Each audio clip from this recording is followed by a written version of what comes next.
할렐루야. 이 새벽에도 주께서 말씀으로 은혜 주시기를 바랍니다.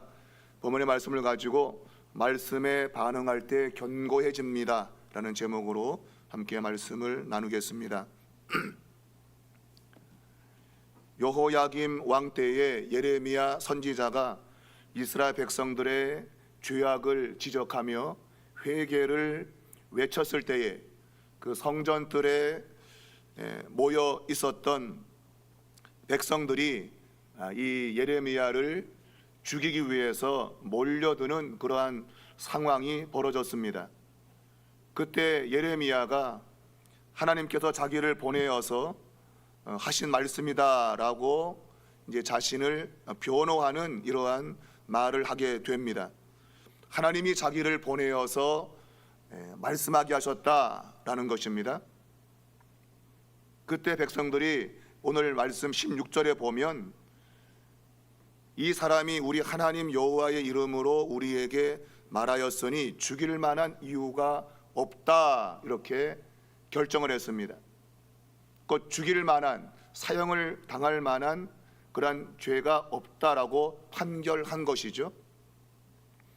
그 이유는 예레미야가 여호와의 이름으로 말했다는 사실, 이것 하나에 있습니다. 곧 하나님의 이름으로 말했기 때문에 저는 죄가 없다 이렇게 선언한 것이죠. 그들의 판단은 실제로 옳은 판단이었습니다. 예레미야는 죄가 없지요. 하나님의 말씀을 전한 것이 무슨 죄겠습니까? 그런데 그들의 반응이 외형적으로는 옳아 보이지만 그러나 결코 그것은 옳은 반응이 아닌 것입니다. 예레미야가 무죄를 선언받기 위해서 그 자신이 변호한 것이 아닙니다. 그 자신이 말하고 있는 것은 결국 하나님의 말씀을 듣고 그들이 행위를 바꾸는 것, 그것이 예레미야의 목적이었던 거죠. 하나님이 그분의 이름으로 말씀을 전하게 하신 이유는 하나님이 말씀했기 때문에 무죄다 뭐 이런 걸 드러내기 위한 것이 아니라 그 말씀을 듣고 잘못된 행위를 고치는 것, 그것이 중요한 거예요. 근데 그러한 행위는 고치지 않고 하나님의 이름으로 말했으니 죄가 없다, 이것은 전혀 하나님의 의도와는 다른 그런 결과를 가져온 것이죠. 우리가 신앙생활을 하면서 하나님의 말씀을 인정하는 것, 그게 올바른 행위일 수 있죠. 하나님 말씀 맞습니다. 그러나 그 말씀을 듣고 반응하지 않는다면, 그 말씀이 무슨 뜻인지를 알고 그 말씀대로 행하지 않는다면 하나님 말씀을 인정한들 아무런 효과가 없는 거죠. 하나님 말씀이 맞습니다, 그 인정한다고 해가지고 실제로 그게 옳은 것이냐? 그렇지 않다는 거예요. 중요한 것은 하나님의 말씀을 인정하는 것이 아니라 그 말씀을 인정했다면 그 말씀의 의미를 따라서 내 삶에 반응을 해야 되는 거죠. 잘못된 행위를 고쳐라 그랬으면 고쳐야지요. 그게 하나님의 이름으로 말했으니까 무죄다라고 판결하는 것보다도 훨씬 더 중요하다는 거예요. 곧 우리가 하나님의 말씀을 듣고 예배 시간에 설교를 듣고 아멘 하는 게 중요한 것이 아니라 그 말씀대로 내가 반응하는 것이 중요하다고 하는 거예요. 아멘이 크다고, 아멘을 많이 한다고 좋은 건가? 물론 성경은 하나님의 말씀에 대해서 아멘 하라고 우리에게 요구하고 있지만 그것은 행위의 순종을 전제하는 것이죠. 그 말씀에 반응하기 위해서 아멘 하라고 하는 것이지 단순히 아멘으로 그치라고 아멘을 요구하는 것이 아니죠. 오늘 이스라엘 백성들은 여호와 이름으로 말했으니 무죄다 라는 판결을 내린 것입니다. 자, 오늘 본문에는 그러한 무죄에 대한 판결에 덧붙여서 17절 이하에 보면 그 지방의 장로 중 몇 사람이 일어나서 어떤 예를 드는 그러한 모습이 나오고 있습니다. 그러니까 이 재판이 어떠한 형식으로 가야만 되는가라는 것을 말하기 위해서 몇 사람이 예를 드는 그러한 내용이 소개되고 있습니다. 자, 그들의 말은 미가 선지자에 대한 이야기인데, 미가 선지자는 미가서 1장 1절을 보면 요담과 아하스와 히스기야 왕 시대에 활동했던 그러한 선지자로 기록이 되어 있습니다. 이 세 왕 시대를 함께 활동했던 그러한 선지자라고 보는데, 오늘 이 본문에는 히스기야 왕 때에 있었던 이야기를 하고 있는 겁니다. 히스기야 왕 시대라고 하는 것은 여호야김 이 시대로부터 100년 전에 있었던 이야기입니다. 자, 여러분이 성경을 읽으면 히스기야 왕 때에 당시 그 중동 지역의 패권을 장악하기 위해서 아수르라는 나라가 막 힘으로 정복해 나오는 그러한 것을 여러분이 보게 될 겁니다. 이 아수르가 수리아와 팔레스타인 지역을 정복하기 위해서 세력을 확장하던 그러한 시기였어요. 그 시기에 이 이스라엘 백성들 또한 히스기야 왕이 그 일에 대해서 어떻게 반응했는가? 그 당시에 하나님의 말씀에 불순종하고 있는 그러한 일들에 대해서 이 미가 선지자가 회개할 것을, 돌이킬 것을 예언했다고 하면서 이제 오늘 이 미가서 3장 12절에 있는 내용을 오늘 이 장로 몇 사람이 지금 인용을 하면서 말하고 있어요. 자, 미가 3장 12절의 내용은 오늘 본문에 간략히 소개되고 있지만, 시온은 바깥이 경작지가 될 것이고 예루살렘은 돌 무더기가 되고 이 성전에 사는 산당의 숲과 같이 될 것이다. 이것이 히스기야 왕 그리고 모든 백성들에게 예언된 미가의 예언이었다고 하는 거예요. 근데 실제로 우리가 열왕기상이나 역대기를 보게 되면 히스기야 왕이 이 아수르의 사네립 군대가 쳐들어와서 전쟁을 벌이는 그러한 내용이 소개되고 있는데, 어디에도 이 미가 선지자의 말은 나오지 않습니다. 그러니까 역사의 기록에는 미가의 예언이 나오지 않아요. 단지 미가서라고 하는 선지서에 지금 이러한 예언을 했다고 이제 등장을 하고 있는 거예요. 당시에 히스기야를 비롯해서 이스라엘 백성들이 하나님 말씀에 순종하지 않고 자기 멋대로 살아가고 있었는데, 그렇게 산다면 하나님이 이 이스라엘을 경작지 그리고 돌밭같이 만들어버리겠다, 싹 쓸어버리겠다, 그런 예언인 거죠. 성전이 있다 할지라도 이 성전이 다 회파될 것이다, 그런 예언을 한 거예요, 미가 선지자가. 근데 실제로는 히스기야 왕이 그 열왕기에 보게 되어지면 미가의 말을 듣고 그가 회개했다고 하는 말은 나오질 않아요. 그러니까 그 역사의 기록에는 그 내용이 나오지 않는데, 미가서라고 하는 선지서에 이제 이 예언이 있었다고 하는 것을 이제 오늘 이 사람들이 이야기를 하고 있는 거예요. 자, 오늘 히스기야와 그의 백성들이 실제로는 미가의 예언을 듣고 회개했다고 하는 것이 핵심이에요. 근데 열왕기서에는 그 내용이 없고, 히스기야가 이 사네립의 그 보낸 편지를 받고 성전에 올라가서 하나님 앞에 호소하면서 도움을 구하는 그러한 내용들, 그리고 이사야 선지자가 이 전쟁을 이기게 할 거다 라고 하는 그런 메시지를 받는 모습을 통해서 이제 유다가 사는 그러한 내용이 나옵니다. 그러나 오늘 본문의 이 장로들은 미가의 예언을 듣고 히스기야와 그의 백성들이 잘못된 행위를 돌이켰다, 그러면서 그러한 예언을 했던 이 미가 선지자를 죽였냐? 안 죽였다는 거죠. 그의 말을 듣고 자신들의 삶을 바꾸었다. 그래서 지금 100년의 시간이 여전히 이어올 수 있었다, 그 얘기예요. 만일 그때 그 말한 선지자를 죽이고 했다면 우리는 지금 존재하지 않을 거다. 왜? 하나님의 그 예언의 말씀이 그대로 성취될 것이기 때문이다라는 거죠.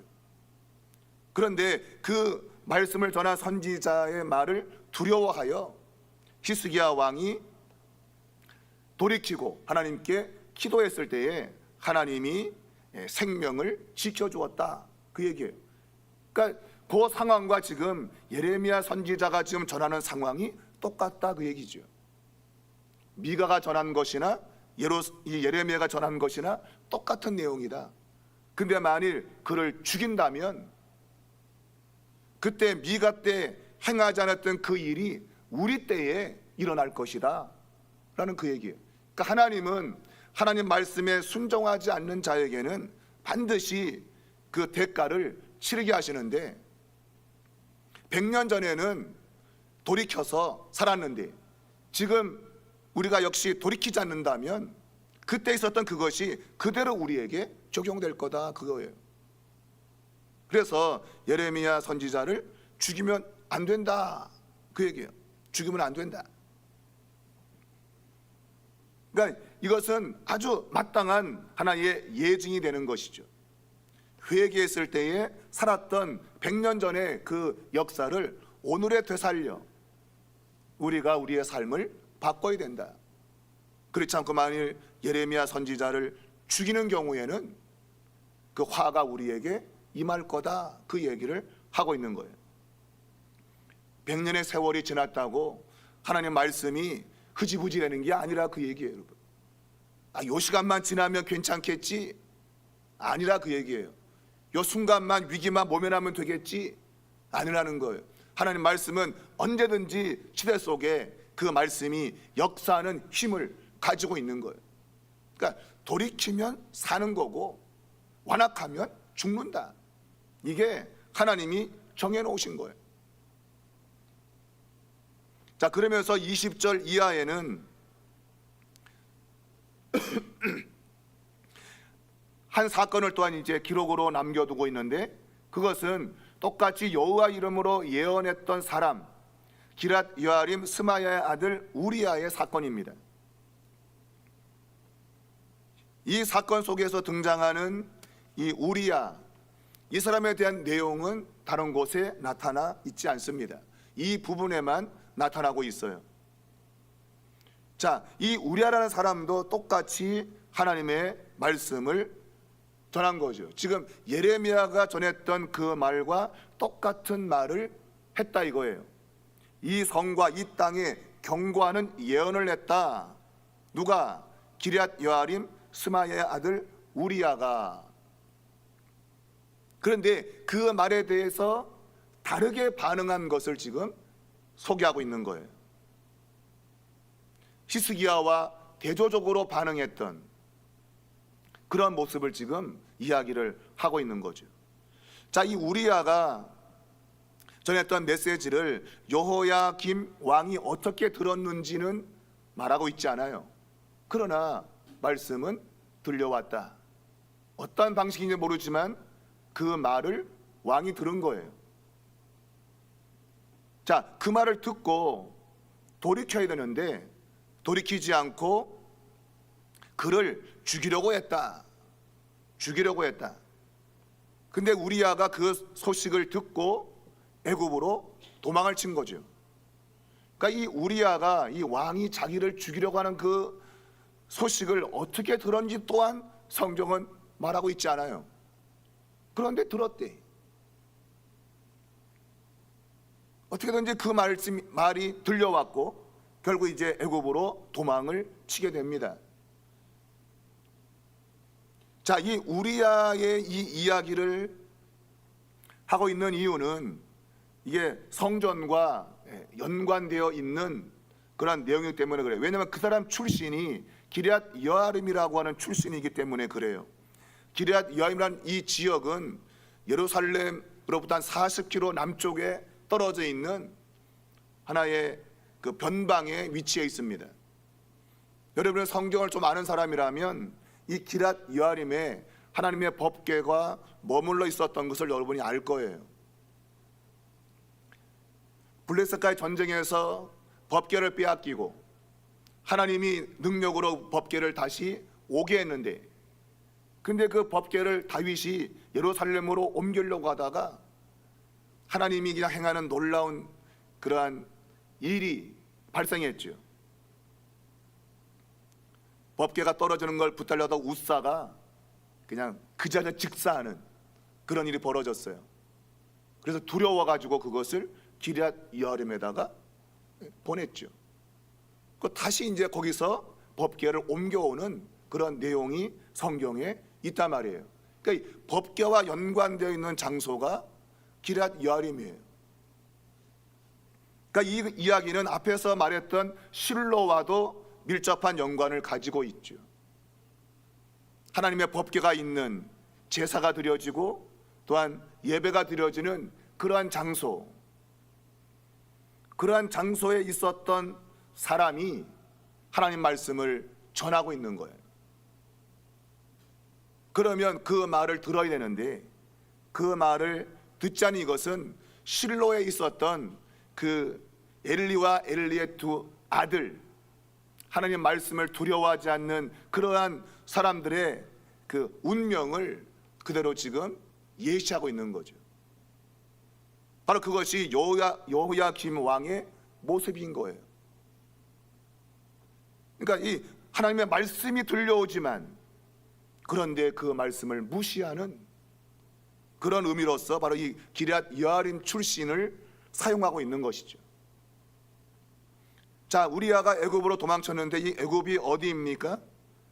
애굽은 지금 여호야김 왕을 섭정왕으로 세운, 봉신왕으로 세운 이 바로 느고 2세가 통치하는 그런 나라잖아요. 그러니까 호랑이를 피해서 지금 호랑이 굴로 들어간 거죠. 어찌 보면 약간 어리석은 행동이죠. 애굽에 가면 당연히 범죄자 뭐 인도라고 잡아서 그냥 넘겨버리겠죠. 애굽과 지금 이 여로보암은 긴밀한 관계를 가지고 있잖아요.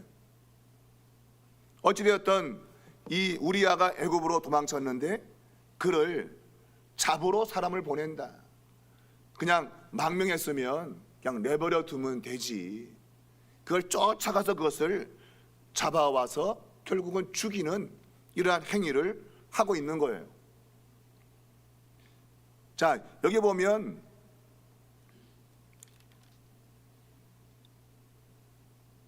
이 우리아를 잡으러 간 사람의 이름을 악볼의 아들 엘라단과 몇 사람이라고 소개하고 있는데, 이 악볼의 아들 엘라단, 우리가 성경을 보면 요시야 왕 때에 개혁하게 될 때에 성전에서 율법책이 발견되었습니다. 그 율법책이 발견되었을 때 이 책이 어떠한 내용인가를 알아보기 위해서 여선지자 훌다에게 4명의 사람을 보내게 되는데, 거기에 보내진 사람 가운데 사람이 바로 이 미가의 아들 이 악볼이라는 사람이 등장하고 있어요. 그러니까 하나님의 말씀에 깊이 관여되어 있었던 사람이라는 거예요. 그런데 그가 지금 이 하나님 말씀을 전하는 우리아를 잡아오기 위해서 지금 사람 보냈는데, 그가 바로 이 악볼의 아들이라고 하는 거예요. 하나님 말씀을 귀하게 대했던, 그래서 그 말씀을 선지자에게 보내어서 그 말씀의 의미를 알기 원했던 그 아버지의 아들이 지금 이 우리아를 잡아오는 일에 보내지고 있는 거죠. 참 이런 것이 참 가슴 아픈 일이에요. 어느 한순간에는 하나님 말씀을 가까이 했던 그러한 일들이 어느 한순간에는 하나님 말씀을 배척하는 그런 일로 뒤바뀌어진 이런 내용들을 보게 되는 것이죠. 우리가 뒤에 보게 되면 그 예레미야가 하나님 메시지를 써서 바룩을 통해서 이제 여호야김 왕에게 보내게 됩니다.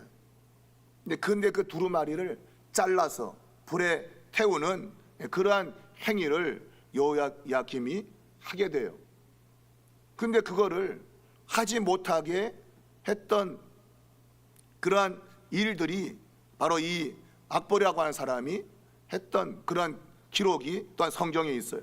어느 순간에는 하나님 말씀을 가까이 했다가 어느 순간에 또 멀어졌다가 어느 순간에 또 그냥 하나님 말씀에 가까워졌다가 어느 순간에 또 멀어졌다가 뭐 이런 왔다리 갔다리 하는 모습이 계속 나오고 있는 거예요. 여러분, 이 성경을 우리에게 주고 있는 중요한 의미는 어느 한 순간에 내가 신앙적으로 행동하는 게 중요한 게 아니라 환경에 영향받아 가지고 신앙이 한 번 또 변질되어지고 또 어느 순간에 또 한 번 또 돌아왔다가 또 한 번 또 바뀌어지고 그런 일이 있으면 안 된다고 하는 거예요. 그러니까 우리의 신앙은 계속적으로 말씀에 반응하는 신앙으로 가야 견고하게 되지, 그렇지 않고 사람 말씀 듣고 또 일이 바뀌었다가 또 한 번 또 일이 갔다가 왔다리 갔다리 하는 그런 신앙은 안 된다고 하는 것을 우리에게 보여주고 있는 겁니다. 여러분의 신앙은 어떻습니까? 여러분의 신앙은 말씀에 반응해서 견고하게 세워져 있습니까? 아니면 사람 말 따라 이리 갔다가 환경 따라 저리 갔다가 한 번은 또 주야 했다가 한 번은 또 나야 그랬다가 그런 거 아니냐 말이에요. 그런 신앙은 위험하다. 말씀을 듣고 그 말씀을 계속 반응을 하고 그래야 견고하게 세워지는 거예요. 갈멜산에서 엘리야 선지자가 어느 때까지 머뭇하려느냐, 그 말은 이렇게 뭐 어디로 갈까 이걸 결정 못했다가 아니고 한 번은 바알에게 한 번은 하나님께 왔다리 갔다리 한다 그 얘기예요. 그런 신앙은 위험하다고 하는 거예요. 바로 오늘 그 내용을 우리에게 소개하고 있는 거죠. 오늘 이 우리야를 데려오는 그 상황을 23절에서 이렇게 소개합니다. 그들이 우리야를 애굽에서 연행하여 여호야김 왕에게로 그를 데려와서 칼로 쳐 죽이고 평민의 묘지에 던졌다라고 기록하고 있어요. 여러분, 애굽에서 올라온다는 것은 항상 좋은 의미예요. 출애굽, 하나님이 애굽에서 그들을 데려온 것. 우리가 그 신명기 26장 8절 이하를 보면 오늘 본문이 사용된 이 단어와 똑같이 사용된 그 구절이 있습니다. 하나님이 이스라엘 백성들 애굽에서 인도해 내시고 이곳으로 인도하사, 거기에는 인도 두 번 똑같은 한국말로 되어 있지만 히브리 글자는 달라요. 오늘 요 23절에 그 히브리 글자가 똑같이 사용되어 있어요. 연행하여 데려왔다라는 요 단어예요. 이 연행한다는 얘기는 가져 나온다는 단어고, 그리고 데려온다는 얘기는 가지고 들어간다는 거예요. 그러니까 애굽에서 가지고 나와서 가나안 땅으로 가지고 들어갔다는 거예요. 이것은 축복을 사용할 때 사용되는 하나의 문장이에요. 그런데 오늘 이 23절은 축복이 아니라 도리어 멸망으로 그 단어가 사용되고 있는 거죠. 좋은 의미로 사용되는 것이 나쁜 의미로 바뀌어진 거예요. 이게 바로 변동의 의미를 가지고 있는 거예요. 축복의 메시지가 계속 사용되어야 되는데 축복의 문장이 나쁜 결과를 가져오는 문장으로 사용되고 있어요. 그게 변동이에요. 변동. 이스라엘 백성들이 무죄라고 예레미야를 풀어주려고 하다가 또 죽이려고 하고 자꾸 변동되는 거죠. 변화가 있는 거예요. 변화가. 여러분, 그런 변화를 가져오는 것은 매우 신앙적으로 위험합니다. 한때는 막 은혜 받았다고 막 난리 부르솔 치다가 좀 지났을 때는 그냥 푹 꺼져가지고 불평과 원망으로 반응하고 그러면 안 된다 이거예요. 여러분. 그러면 이 축복의 문장 연행하여 데려오매, 그러니까 나쁜 의미로 그냥 연행하여 데려왔다고 되어 있는데 이게 인도라는 의미예요. 인도, 데리고 오는 거예요. 근데 그것이 축복을 주기 위해서 가져 나오고 가지고 들어간다고 하는 용어인데 그게 결국은 주기로 들어가는 걸로 바뀌어진 거예요. 우리가 알듯이 솔로몬이 여로보암을 죽이려고 했죠, 그죠? 그래서 여로보암이 애굽으로 도망쳤잖아요. 그리고 솔로몬이 죽자 그의 아들 르호보암이 왕이 됐을 때에 여로보암이 다시 올라오거든요, 애굽에서. 그건 역시도 나라를 얻기 위해서 올라오는 거예요. 항상 좋은 의미에서 애굽으로 올라오는 거예요, 애굽에서. 근데 지금 여기서 애굽에서 지금 연행하여 데리고 오는 것은 죽이기 위해서 데려오고 있는 거예요. 죽이기 위해서. 바로 그것이 의미의 변동이에요. 그러니까 우리의 신앙이 변동되면 우리의 삶의 축복도 변동이 되는 거예요. 변동이. 그러니까 신앙의 심지가 굳건해야 돼요. 좋으나 나쁜 때라도 끝까지 믿음으로 있어야 축복의 그 문장이 계속 내게 적용되는 거예요. 그렇지 않고 상황 따라서 좋을 때는 와 했다가 안 좋으면 팍 꺼졌다가 그러면 축복의 약속의 문장이 나쁜 결과를 가져오는 문장에 사용되고 있는 거예요. 여러분 끝까지 신앙을 붙들고 사셔야 돼요. 환경 따라 바뀌지 말고 말씀을 들을 때마다 그 말씀에 반응하고 그 말씀에 단지 아멘만 하지 말고 그 말씀이 의도하는 바를 따라서 내 삶이 반응하게 될 때에 하나님의 축복의 문장이 계속 축복으로 이어져 간다라는 거예요.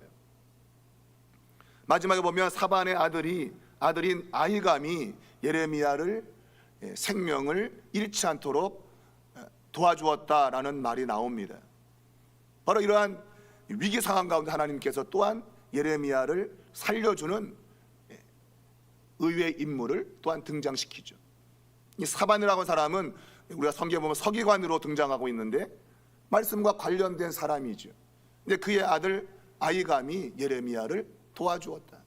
어쨌든 말씀에 관련된 이러한 이야기를 성경은 우리에게 하고 있는 거예요. 하나님 말씀과 관계되어서 우리의 삶이 결정이 된다. 말씀에 믿음으로 반응하고 그 말씀에 따라 살면 하나님의 역사는 일어난다, 그 얘기예요. 여러분 신앙이 좀 견고해지십시오. 그냥 이리 흔들 저리 흔들 하지 마시고 끝까지 중심을 가고 심지가 견고하셔야 돼요.